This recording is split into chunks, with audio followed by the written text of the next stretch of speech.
यांच्याकडनं प्रणवनं आता सुंदर अशी गाडी पळवली. वादळ आणि डायमंडची गाडी फायनलला पात्र केली.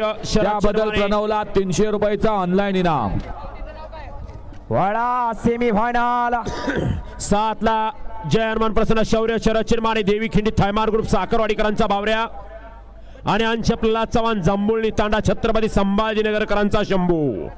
8 ला डोंगरच्या हरीचं चांगबल जय हनुमान प्रसन्न पलवान साक्षी भवन शेठ यमगर मासुरे प्रकाश शेठ सुळे झरे इस्माईल कॅप्टन देवळाली. 9 ला शंभू महादेव प्रसन्न पृथ्वीराज दादा खुटवर फुरसुंगी सर्वज्ञ अमोल दादा गायकवाड वडकी लोणंदपुरे. सेमी फायनल या मैदानातला 2 सुटला आणि रणसंग्राम चालू झाला. दुसरा बैलगाडी मालक फायनलला पात्र पड्याल राजा आल्याल बक्के. अतिशय सुंदर